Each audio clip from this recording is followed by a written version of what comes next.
ഗംഗയുടെ എൻ്റെ 3 മക്കളുടെ അച്ഛനല്ല ഇത്. ആപത്ത് സമയത്ത് എന്നെ ഇവള് കുഞ്ഞുങ്ങളൊക്കെ ആ പട്ടികളെ സംരക്ഷിച്ചത്.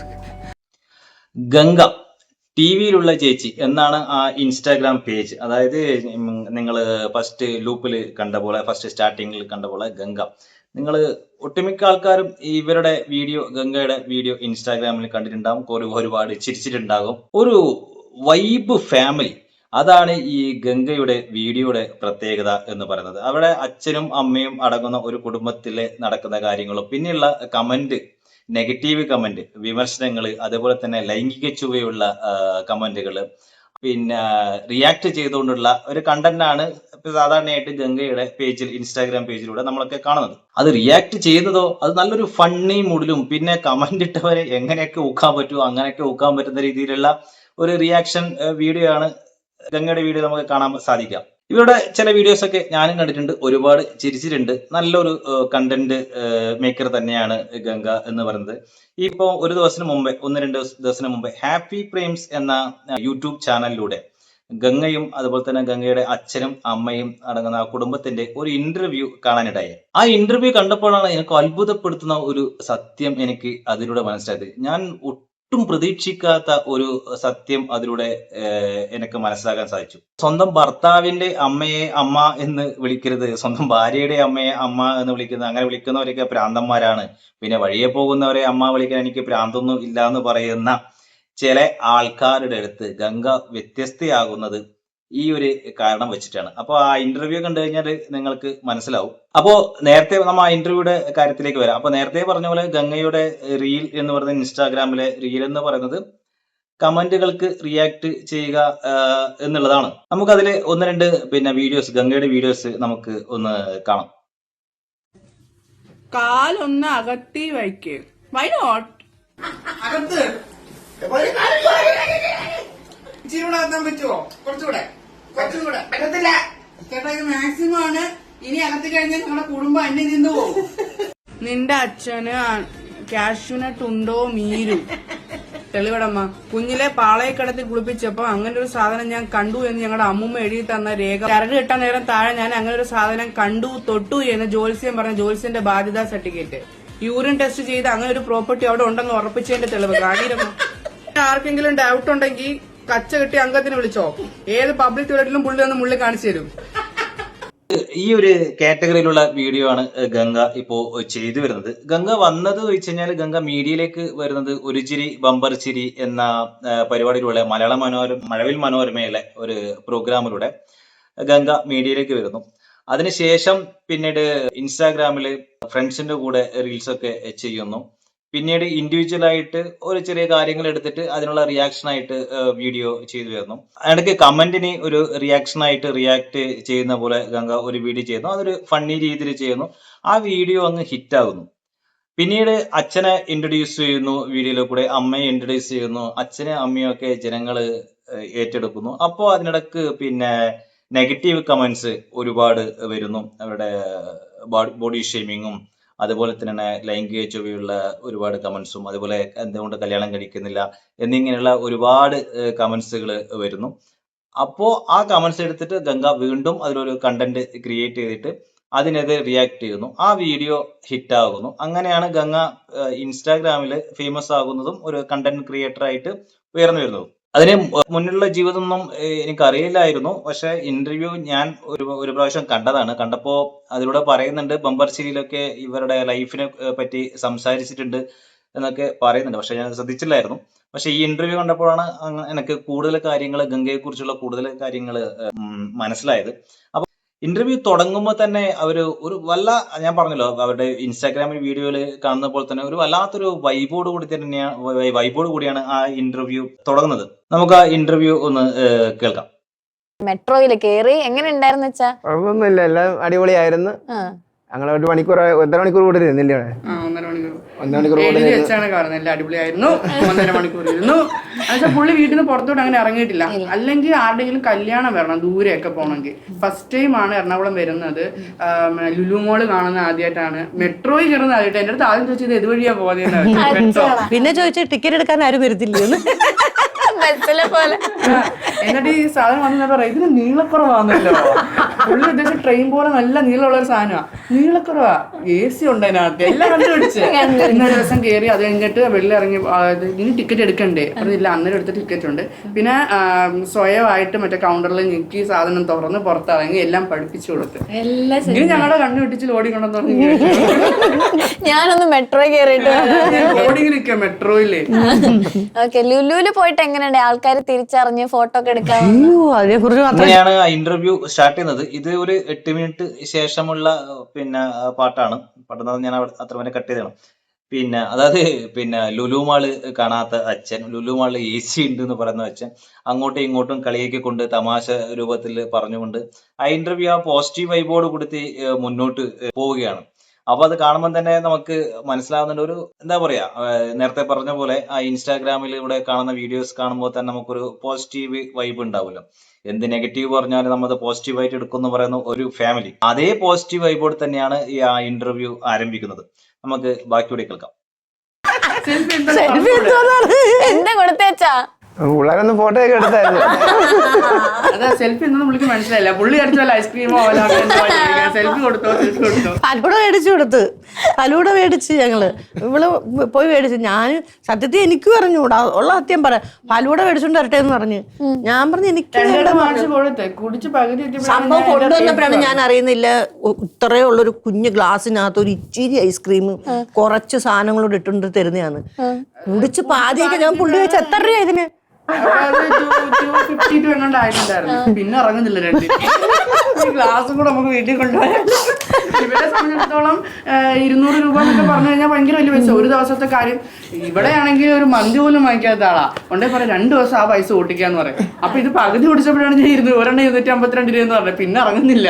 സ്പൂണ് കോരി ആ നമ്മളെ സത്യം ഞാൻ ഈ പ്രോഗ്രാമിനാണെങ്കിൽ പോലും പോയാൽ എൻ്റെ കൂടെ വർക്ക് ചെയ്യുന്നവർക്കറിയാം ഞാൻ വണ്ടിയിൽ നിന്ന് ഇറങ്ങി ആവട്ടെ ആവശ്യമില്ലാത്ത ഒരു പുതിയ തരം ഭക്ഷണ പദാർത്ഥങ്ങളോ അല്ലെങ്കിൽ ഒരു കടകളിൽ നിന്നുള്ള ഒരു ഭക്ഷണ പദാർത്ഥങ്ങളോ ഞാൻ അങ്ങനെ മേടിച്ച് കഴിക്കത്തില്ല. കഴിൻ്റെ പരമാവധി വീട്ടിൽ വന്ന് കഴിക്കാൻ നോക്കും. അല്ലെങ്കിൽ ഒന്നി ഒരു ഏത്തയ്ക്കായോ അല്ലെങ്കിൽ ഒരു ബ്രെഡോ ഒക്കെ മേടിച്ച് ഞാൻ ബാഗിലിട്ട്, കാരണം അത്രയും കൂടെ പൈസ നമുക്ക് വീട്ടിൽ കൊണ്ടുവരാമല്ലോ എന്ന് ചിന്തിച്ച് പിന്നെ കഴിൻ്റെ പരമാവധി ആവശ്യമായിട്ടാണ് കേട്ടോ. ഒരു ദിവസം എന്തായാലും അതിനുള്ള എന്നിട്ട് വഴക്ക് പറഞ്ഞുകൊണ്ട് വരിക നാളെ ആ പൈസ എടുത്തുകൂടെ. ഞാൻ വെച്ചാൽ നാളെ ചത്തുപോയാൽ എന്ത് ചെയ്യും? ഇന്ന് നമ്മൾ ആഘോഷിക്കണം. ഇന്ന് നമ്മൾ ചിലവാക്കിയ പൈസ നാളെ 100 മീൻ മേടിക്കാം, മറ്റന്നാൾ 100 മലക്കറി മേടിക്കാം. ചന്തയിൽ എത്തി പുള്ളി നാളെ 50 രൂപയ്ക്ക് സാമ്പാർ കിട്ടി, 100 രൂപയ്ക്ക് മീൻ, എത്ര രൂപയുള്ള സാധനം. ഞങ്ങളുടെ അവിടെ അങ്ങനെ നമ്മൾ 50 രൂപയ്ക്ക് മീൻ കിട്ടും കേട്ടോ. ഈ പാട്ട് കേൾക്കുമ്പോൾ നമുക്ക് മനസ്സിലാവുന്നത് ആ അച്ഛനോ അമ്മയും എന്ന് പറയുന്നത് പിന്നെ ഒരുപാട് കഷ്ടപ്പെട്ട് അവരുടെ കുടുംബ പ്രാരാബ്ദങ്ങളിൽ നിന്നൊക്കെ പൈസ ഇല്ലാതെ കാശില്ലാതെ കഷ്ടപ്പെട്ട് ജീവിച്ച് വളർന്നു വന്ന ഒരു ഫാമിലിയാണ്. ഫലൂദ കഴിച്ചു കൊടുക്കുമ്പോൾ ഇതിന്റെ പൈസ എത്രയാണെന്ന് ചോദിക്കുമ്പോൾ 250 റുപ്യാണ് എന്ന് പിന്നെ ഗംഗ പറയുകയും അപ്പൊ അത് കഴിഞ്ഞ പൈസ കേട്ടതിന് ശേഷം എനിക്ക് ഇറങ്ങുന്നില്ല എന്നൊക്കെ പറയുന്ന ഒരു ഫാമിലി ഒന്ന് അതിന് ആ 250 റുപ്യ വെച്ചിട്ട് നാളെ പോയിട്ട് നമുക്ക് 50 രൂപയ്ക്ക് മീൻ വാങ്ങിക്കാം, പിന്നെ 100 രൂപയ്ക്ക് പച്ചക്കറി വാങ്ങിക്കാം, ബാക്കിയുള്ള കാര്യങ്ങൾ നോക്കാം എന്ന് ചിന്തിക്കുന്ന ഒരു ഫാമിലി ഉണ്ടല്ലോ. അപ്പൊ പൈസയോട് ഇമ്പോർട്ടൻ്റ് ഉള്ള ഓരോ രൂപയും അത്രയധികം ഇമ്പോർട്ടൻ്റ് ആണ് എന്ന് വിചാരിക്കുന്ന ഒരു അച്ഛനും അമ്മയാണ് ഗംഗയ്ക്കുള്ളത് എന്നാണ് ഇത് ഈ പാട്ടിലൂടെ നമുക്ക് മനസ്സിലാവുന്നത്. ബാക്കി നമുക്ക് കേൾക്കാം. സന്തോഷമാണ് ഞങ്ങൾക്ക്. ഞങ്ങളുടെ നാട് നീണ്ടകര, കാവനാട്, ശക്തികുളങ്ങര അതൊന്ന് പറയുന്നത് തന്നെ ഏറ്റവും വലിയൊരു ഭാഗ്യമാണ് ഞങ്ങൾക്ക്. അവിടെ ജനിച്ചതുപോലും ഞങ്ങളുടെ ഏറ്റവും വലിയൊരു ഭാഗ്യമാണ്. നല്ല ഫ്രഷ് മീൻ കിട്ടും. നല്ല ഫ്രഷ് മീൻ കിട്ടും. അച്ഛന് ഏത് മീനാണ് ഏറ്റവും ഇഷ്ടം? എല്ലാ മീനും കൂട്ടും. പുള്ളി കഴിക്കാത്ത മീനൊന്നുമില്ല. അതേപോലെ ഭയങ്കര അതായത് സ്വർണത്തിനേക്കാളും ക്രേസ് മീനിനോടാ. അതിപ്പോ ഞങ്ങൾ അവിടെയുള്ള എല്ലാവർക്കും അങ്ങനെയാ. ഫ്രഷ് ആയിട്ട് കിട്ടുന്നതുകൊണ്ട് നമ്മൾ കാണുമ്പോഴേ എല്ലാവരും നല്ല മീൻ കിട്ടി നല്ല മീൻ കിട്ടി. അത് കേൾക്കുമ്പോൾ നമ്മളെ നിലയ്ക്ക് ഇവരുടെ സ്വർണ്ണം കിട്ടിയ പോലും ഇത്രയും സന്തോഷമില്ല. ആ മീൻ കാണുമ്പോൾ ഭയങ്കര അത് അവിടെ എല്ലാവർക്കും അങ്ങനെ. ഇപ്പൊ അമ്മയാണെങ്കിലും കുറെ നാള് മത്സ്യത്തൊഴിലാളിയായിട്ട് ജോലി ചെയ്തിട്ടുണ്ട്, അച്ഛനാണെങ്കിലും ജോലി ചെയ്തിട്ടുണ്ട്. അവിടെ എല്ലാവരും അങ്ങനെയാണ്. നമുക്ക് ജീവിതത്തില് വിഷമങ്ങൾ അങ്ങനെ ദുഃഖപ്പെട്ട് ഇരിക്കേണ്ടെന്ന് ആവശ്യമില്ല ആ നാട്ടിലുള്ള ആർക്കും. കാരണം അവിടെ ജോലികളുണ്ട്. പിന്നെ നാണക്കേട് ചിന്തിച്ചോണ്ടിരുന്നാല് അങ്ങനെ ചിന്തിക്കാതെ ഏത് ജോലിയിലും ചെയ്താൽ നമുക്ക് ജീവിക്കാം എന്ന് ചിന്തിച്ചുകൊണ്ട് ഇറങ്ങിക്കഴിഞ്ഞാൽ നമുക്ക് ആ നാട് കൊണ്ട് ഞങ്ങൾ രക്ഷപ്പെടുന്നതേ ഉള്ളൂ. അവിടെയുള്ള നാട്ടുകാർ അവിടെ ചെന്നിട്ട് പിന്നെ കുറച്ച് വാടക അത് ഇതൊക്കെ അത് സഹിച്ചാൽ എന്താ കുഴപ്പം? എന്താ നമ്മുടെ ജീവിതമാർഗ്ഗമല്ലേ അത്, നമ്മുടെ ജീവിതത്തിൻ്റെ ഭാഗമല്ലേ അത്. ഞങ്ങൾക്ക് അതൊന്നും കുഴപ്പമില്ല. ഞാനത് പോയി ചെയ്ത് നാടകം ഇല്ലാതെ എനിക്ക് പോകാൻ പറ്റാത്ത അവസ്ഥ വന്നപ്പം ആ ഒരു സാഹചര്യത്തിൽ ഞാൻ അത് പോയി പഠിച്ച് അതിൽ ഞാൻ ചെയ്ത് എൻ്റെ മക്കളെ ഞാൻ നോക്കി. എങ്ങനെയമ്മ അത് പഠിക്കാനൊക്കെ പോയത്? അത് പഠിക്കാൻ ഇങ്ങനെ ചെന്ന് ഓരോ എൻ്റെ അമ്മ ഈ ജോലിക്ക് പോകുന്നതായിരുന്നു. അപ്പോൾ എൻ്റെ ജീവിതത്തിലെ പ്രാരബ്ധം കുറേ പ്രശ്നങ്ങളും ഒത്തിരിയൊക്കെ ഒത്തിരി അനുഭവിച്ചിട്ടുണ്ട് ഞാൻ ഒത്തിരി. അപ്പോൾ അന്നപ്പോൾ അമ്മ എന്നോട് പറഞ്ഞു, നിനക്ക് നാണക്കേടില്ലാതെ എൻ്റെ കൂടെ വരാൻ പറ്റുമെങ്കിൽ ഞാൻ അത് വരുന്നു എന്ന് ചോദിച്ചു. അങ്ങനെ ഒരു ദിവസം ചെന്ന് അമ്മ ചെയ്യുന്ന ഇങ്ങനെ നോക്കിക്കൊണ്ടിരുന്നു. കണവ, ഈ കണവയുണ്ടല്ലോ, ആദ്യം വലിയ കണവയുണ്ട്, മുട്ടൻ കണവ. അതൊക്കെ നമ്മളിങ്ങനെ എണീറ്റ് നിന്നിട്ട് ഇങ്ങനെ കുത്തി അതിൻ്റെ നാക്കൊക്കെ എടുത്ത്. അപ്പോൾ അമ്മ അതിങ്ങനെ ചെയ്യുന്ന കണ്ടപ്പോൾ ഞാൻ കുറേ നേരം ഇങ്ങനെ നോക്കി നിന്നിട്ട് പിന്നെ അമ്മയെക്കാളും നല്ല ജോലിക്കാരിയായിട്ട് മാറി ഞാൻ. അമ്മ 300 രൂപയുടെ ജോലി ചെയ്യുമ്പോൾ ഞാൻ പിന്നെ ഒരാഴ്ച കൊണ്ട് 600 രൂപയുടെ ജോലിക്കാരിയായി. അപ്പോൾ അത് നമ്മുടെ പ്രാരബ്ധം, നമുക്ക് ജീവിക്കണം, നമുക്കത് സമ്പത്ത് ഉണ്ടെങ്കിലേ കുഞ്ഞുങ്ങളെ നോക്കാൻ പറ്റത്തുള്ളൂ എന്നുള്ള രീതി ചിന്തിച്ചപ്പോൾ അതെനിക്ക് സ്വയത്തമായി. പിന്നെ കൊഞ്ചിൻ്റെ എല്ലാ എത്ര എണ്ണം കണവയുണ്ടെങ്കിലും അതിൻ്റെ എല്ലാ പണികളും എനിക്കറിയാം. അതിനെ വേർതിരിക്കാൻ എത്ര സൈസ് കണവ ഞണ്ടുകളുണ്ട് എന്നൊക്കെയുള്ള എല്ലാം ഞാൻ പഠിച്ചെടുത്തു. ഇപ്പൊ പക്ഷെ കുറെയൊക്കെ ലൈഫ് മാറിയില്ലേ? പിന്നെ ഇപ്പൊ ഇവിടുന്ന് അങ്ങോട്ട് ഇന്റർവ്യൂവിന്റെ ആ ഒരു മുഖം മാറുന്നത് അവിടെ ലൈഫിനെ കുറിച്ച് സംസാരിക്കുകയാണ്.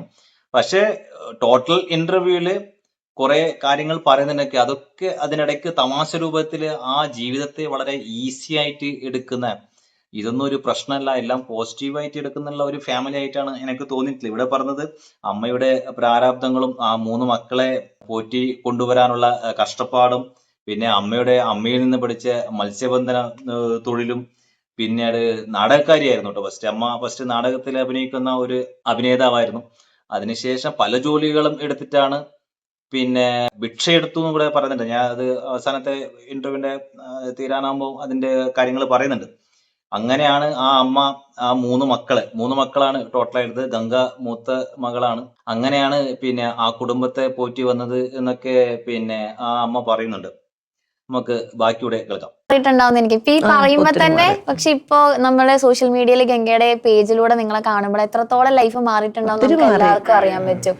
ആ ഒരു ലൈഫ് ഇപ്പൊ എങ്ങനെയാണ്? അപ്പൊ ഇപ്പൊ സോഷ്യൽ മീഡിയയിലൂടെ അല്ല, അതിനേക്കാളും മുമ്പേ മാറി എൻ്റെ ജീവിതം. ഈ ഗംഗയുടെ എൻ്റെ 3 മക്കളുടെ അച്ഛനല്ല ഇത്. സത്യം. ഇതാണ് എന്നെ അത്ഭുതപ്പെടുത്തിയ, എന്നൊരു ഞെട്ടിപ്പിച്ച ഒരു സത്യം എന്ന് പറയണത്. ഞാൻ ഇത്രയും കാലം അവരുടെ വീഡിയോ കണ്ടുകൊണ്ടിരിക്കുമ്പോൾ ഇടയ്ക്കൊരു വീഡിയോസ് വന്നായിരുന്നു, ഇത് സ്വന്തം തന്തിയല്ലല്ലോ എന്ന് പറഞ്ഞിട്ടൊരു ഒരു കമന്റ് വന്നായിരുന്നു ഗംഗയുടെ ഇൻസ്റ്റാഗ്രാമിൽ. അതിന് ഗംഗ റിയാക്ട് ചെയ്യുന്നു. അപ്പൊ ഞാൻ വിചാരിച്ചത് അത് ഒരു ഫണ്ണി രീതിയിൽ എടുത്തിട്ട് അതിനെ റിയാക്ട് ചെയ്യുന്നു എന്നാണ് വിചാരിച്ചത്. പക്ഷെ ഇന്റർവ്യൂവിലെ സത്യങ്ങൾ അറിഞ്ഞപ്പോ എങ്ങനെയാണ് ഒരു പോറ്റി വളർത്തിയ ഒരു മനുഷ്യന് ഇത്രയധികം സ്നേഹം ഉണ്ടാവുക. കമന്റ് ബോക്സ് നോക്കുകയാണെങ്കിൽ ആ അച്ഛനോടുള്ള സ്നേഹങ്ങള് ജനങ്ങള് വ്യൂവേഴ്സ് ഇങ്ങനെ വാരി വെതറുകയാണ്. അതായത് ഞാൻ നേരത്തെ പറഞ്ഞ പോലെ ഭർത്താവിന്റെ അമ്മയെ അമ്മ എന്ന് വിളിക്കാൻ പറ്റില്ല, വഴിയെ പോകുന്നവരെ അമ്മ എന്ന് വിളിക്കാൻ പറ്റില്ല എന്ന് പറയുന്ന എന്താ പറയാ, സോ കോൾഡ് സെലിബ്രിറ്റി ഉള്ള ഈ നാട്ടില് ഇങ്ങനെയുള്ള മനുഷ്യരും ജീവിക്കുന്നുണ്ട് എന്നുള്ള ഒരു സത്യം നിങ്ങൾ മനസ്സിലാക്കണം. ആ അച്ഛൻ ആ 3 മക്കളെയും ആ അമ്മയെയും ഏറ്റെടുക്കുകയും അവരോടൊപ്പം വളരെ സന്തോഷത്തോടെ, പൈസ ഇല്ലെങ്കിലും വളരെ സന്തോഷത്തോടെ അയാൾ കിട്ടുന്ന വർക്ക്ഷോപ്പിലാണ് അദ്ദേഹം വർക്ക് ചെയ്യുന്നത്. കിട്ടുന്ന വരുമാനത്തിൽ അവരെ നോക്കി, അമ്മയും ഒരുപാട് ബുദ്ധിമുട്ടിയിട്ടാണ് അതിനുശേഷമുള്ള ഇന്റർവ്യൂവിൽ അമ്മയുടെ കഥകൾ ഒരുപാട് പറയുന്നുണ്ട്. ഇങ്ങനെയൊക്കെയുള്ള ഫാമിലിയാണ് നമുക്കൊരു പോസിറ്റീവ് എനർജി തരിക, ജീവിക്കാനുള്ള ഒരു കരുത്ത് തരിക എന്ന് വേണമെങ്കിൽ പറയാം. പിന്നെ നെഗറ്റീവായിട്ട് വരുന്ന കമന്റിനെ വളരെ പോസിറ്റീവായിട്ട് കണ്ടിട്ട് ആ അമ്മയുടെ വർത്താനത്തിൽ തന്നെ നിങ്ങൾക്ക് മനസ്സിലാവുന്നത് ഭയങ്കര ഒരു പോസിറ്റീവ് വൈബാണ്. അതായത് അമ്മയുടെ നോക്കിയിട്ട് ഒരു കമന്റ് വന്നു, അമ്മയെ കാണുമ്പോൾ ഛർദ്ദിക്കാൻ മുട്ടുന്ന പറഞ്ഞിട്ടൊരു കമന്റ് ഉണ്ടായിരുന്നു. ആ കമന്റിനെ അമ്മ എത്ര നിസ്സാരമായിട്ടാണ് എടുത്തതെന്ന് നിങ്ങൾ മനസ്സിലാക്കണം. അത് കണ്ടിട്ട്, അത് കേട്ടിട്ട്, ആ കമന്റ് കേൾക്കുമ്പോ എനിക്ക് ചിരിയാണ് വന്നത് എന്ന് ഓപ്പണായിട്ട് പറയുന്ന ഒരു അമ്മ. ഇങ്ങനെയുള്ള ഒരു പോസിറ്റീവ് വൈബുള്ള ഒരു ഫാമിലി ഞാൻ ഇതുവരെ എൻ്റെ ജീവിതത്തിൽ കണ്ടിട്ടില്ല. അതൊരു ഉദാഹരണമാണ് എല്ലാവർക്കും, എല്ലാ ഫാമിലീസും, എല്ലാ ജനങ്ങൾക്കും ഒരു ഉദാഹരണം തന്നെയാണ് ഗംഗയുടെ ഫാമിലി എന്ന് വേണമെങ്കിൽ തന്നെ പറയാം. നമുക്ക് ബാക്കി കേൾക്കാം. വേറെ വിവാഹം കഴിക്കാതെ ഞങ്ങളെ ഏറ്റെടുത്തൊരു വ്യക്തിയാണ്. അപ്പോൾ അന്നേ തന്നെ ഞങ്ങളുടെ ജീവിതം കുറേ മാറി. മോള് പഠിക്കാൻ പൈസ ഇല്ലാണ്ടായി, ഒത്തിരി അനുഭവിച്ചിട്ടുണ്ട്. അങ്ങനെ അന്നേരമൊക്കെ പുള്ളിയാണ് നമുക്കൊരു സഹായത്തിന് വന്നത്, ഞങ്ങളെ ഏറ്റെടുത്തത്. ലോകത്ത് ആരെങ്കിലും ചെയ്യുമോ അത്? ഒരു മനുഷ്യരും ചെയ്യൂല അങ്ങനെ. എനിക്കാണെങ്കിൽ എന്നെ കണ്ടെടുക്കാൻ പോലും ഇല്ല, അത്രയ്ക്ക് അങ്ങ് ഞാനങ്ങ് മോശമായി ആ ഒരു അവസ്ഥയിലാണ് ഞാൻ ജീവിച്ചത്. ആ സമയത്ത് അമ്മയും ഇവര് മൂന്ന്. ഗംഗയാണ് മൂത്ത കുട്ടി അല്ലേ? ഗംഗയാണ് മൂത്തത്. ഓ, മൂത്ത ഗംഗയാണ് എന്റെ കൂടെ നിന്ന് ഏറ്റവും കൂടുതൽ അനുഭവിച്ചിട്ടുള്ള ഗംഗയാണ്. ഗംഗ ഒരുപാട് അനുഭവിച്ചിട്ടുണ്ട്. ഗംഗയുടെ താഴെ അനിയത്തി. അവിടെ കല്യാണം കഴിഞ്ഞു. അവളിപ്പോ പറഞ്ഞില്ലെങ്കിൽ വീട്ടിൽ കേട്ടത്തില്ല, അതുകൊണ്ടാണ്. കല്യാണം കഴിഞ്ഞു, ഒരു 8 മാസം പ്രഗ്നന്റ് ആണ്. ചേട്ടനും ഇപ്പം വീട്ടിൽ തന്നെയാണ്. പിന്നെ ഒരു ബ്രദർ ഉണ്ട്. പുള്ളി ഡൗൺ ടു എർത്ത് എന്നൊക്കെ പറയല്ലേ, ഭൂമിയിലേക്ക് അങ്ങ് ഇറങ്ങി വരിക ദൈവദൂതനെ പോലെ. എനിക്ക് ദൈവത്തിൽ വിശ്വാസമില്ലെങ്കിലും മനുഷ്യരുടെ ഉള്ളിലാണ് ദൈവം ഉള്ളത് എന്ന് വിശ്വസിക്കുന്ന ആളാണ് ഞാൻ. അതേപോലെ തന്നെ കമലഹാസൻ പറഞ്ഞ പോലെ ദൈവം ഉണ്ടെങ്കിൽ നന്നായേനെ എന്ന് വിശ്വസിക്കുന്ന ആളാണ് ഞാൻ. ഇവരൊക്കെയാണ് പിന്നെ മുഖം നോക്കാതെ അല്ലെങ്കിൽ ദൈവം എന്ന് വിളിക്കാൻ പറ്റുക. ആ അമ്മയെ സംരക്ഷിക്കുന്നു, ആ 3 മക്കളെ സംരക്ഷിക്കുന്നു, സ്വന്തം ജീവിതം വേണ്ട എന്ന് വിചാരിച്ചിട്ട് ആ 3 മക്കളുടെയും അമ്മയുടെയും സംരക്ഷണം ഏറ്റെടുക്കുന്നു. തന്നാൽ കഴിയാവുന്ന വിധത്തിൽ ആ കുടുംബത്തെ സഹായിക്കുന്നു. പിറവി കൊണ്ട് അച്ഛനായിട്ടില്ലെങ്കിലും സ്വന്തം അച്ഛനായി തന്നെ അദ്ദേഹം അവരുടെ കുടുംബത്തിൽ ജീവിക്കുന്നു. ഇതൊക്കെ കാണുമ്പോൾ നമുക്ക് ഒരു വല്ലാത്തൊരു സന്തോഷം ഫീൽ ചെയ്യുന്നുണ്ട്. നമുക്ക് ബാക്കിയൂടെ കേൾക്കാം. കഴിഞ്ഞാൽ ഇപ്പൊ എനിക്ക് പ്രപ്പോസലും കാര്യങ്ങളും ഒന്നും വരാതിരിക്കാനായിട്ട് എനിക്ക് സ്വന്തമായിട്ട് ഇവർക്കൊരു വീട് വെച്ചു കൊടുക്കണം. 2ാമത് നില ഇവർ നിൽക്കുന്നത് ഫോട്ടോ എടുക്കണം, എടുത്ത് ഇൻസ്റ്റയിലിടണം, ഇൻസ്റ്റയിലിട്ടിട്ട് മറ്റേ പാട്ടിടണം. ഇതൊക്കെ സ്വപ്നോണ്ടിരിക്കുക. വാടക നമ്മളെ കേട്ടാ. അപ്പൊ അതുകൊണ്ട് ഒരു വീട് വെക്കണം, അങ്ങനെ കുറച്ച് പരിപാടിയുണ്ട്. പക്ഷെ അത് അതാണ്. അപ്പോ തീയിൽ കുരുത്തത് വെയിലത്ത് വാടില്ല എന്ന് പറഞ്ഞ പോലെ അച്ഛനും അമ്മയും അനുഭവിച്ച ആ ത്യാഗത്തിന്റെയും ഇതൊക്കെ എന്തായാലും ഗംഗക്ക് കിട്ടിയണല്ലോ, മൂത്ത പുത്രി എന്ന രീതിയിൽ. ബാക്കിയുള്ള 2 പേരും എങ്ങനെയാണെന്ന് അറിയില്ലത്. ചില വീഡിയോസിൽ ആ 3ാമത്തെ സഹോദരന്റെ മുഖം കാണിക്കുന്നുണ്ട്, വീഡിയോസ് കാണിക്കുന്നുണ്ട്. അപ്പോ ഇപ്പോ ഗംഗയുടെ ആഗ്രഹം എന്ന് പറയുന്നത് ആ വാടക വീട്ടിൽ നിന്ന് ഒരു സ്വന്തമായിട്ട്, അത് എനിക്ക് വേണ്ടിയിട്ട് മാത്രമല്ല അച്ഛനും അമ്മയ്ക്കും വേണ്ടിയിട്ട് ഒരു വീട് കെട്ടിക്കൊടുക്കണം എന്നല്ല, ആ ഒരു കോൺഫിഡന്റ് ഉണ്ടോ, വല്ലാത്തൊരു കോൺഫിഡന്റ് ആണ്. പിന്നെ അതന്നെയാണ്. പിന്നെ അപ്പോ ഗംഗയ്ക്ക് ആ ഒരു നല്ലൊരു വീട് വയ്ക്കാനുള്ള എല്ലാ ഇതും നടക്കട്ടെ എന്ന് ആശംസിക്കുകയാണ്. ബാക്കിയുണ്ട് ഇനിയാണ് അമ്മയുടെ ആ ജീവിത പ്രാരാബ്ദങ്ങളും കുറിച്ചും പറയുന്നുണ്ട്. ബാക്കി നമുക്ക് കേൾക്കാം. മോളെ ഞാൻ ആദ്യമേ പ്രഗ്നൻ്റ് ആയിട്ടിരുന്ന സമയത്താണ്, ഞാൻ ഇളയ മോളെ പ്രഗ്നൻ്റ് ആയിട്ടിരുന്ന സമയത്താണ് പുള്ളി എന്നെ ദാവരെന്നും പറഞ്ഞുകൊണ്ട് നടുറോഡ് നിട്ടിട്ട് അങ്ങ് പോയി പുള്ളി. പിന്നെ ഞാൻ പുള്ളിയെ കണ്ടിട്ടില്ല. പിന്നെ അപ്പോൾ വിഷയെടുത്ത് പിന്നെല്ലാം എന്ത് ചെയ്യാൻ പറ്റും നമുക്ക്? അതല്ലേ, അല്ലാതെ പോയി ചാവാനോ അല്ലെങ്കിൽ നമുക്ക് അങ്ങനെ ഒരു ചിന്ത പോലും എൻ്റെ മനസ്സിൽ തോന്നിയില്ല. എൻ്റെ മനസ്സിൽ തോന്നിയത് എനിക്ക് ഈ മക്കളെ വളർത്തുക, അല്ലെങ്കിൽ എൻ്റെ ഈ കുഞ്ഞിനെ പ്രസവിക്കണം, അല്ലെങ്കിൽ എനിക്ക് ജീവിതത്തിൽ പിടിച്ചു നിൽക്കണം. അന്നേരവും ഞാൻ ഇതേ കണക്ക് ചിരിച്ചും കൊണ്ട് തന്നെ ഇത് ഏറ്റെടുത്തത്.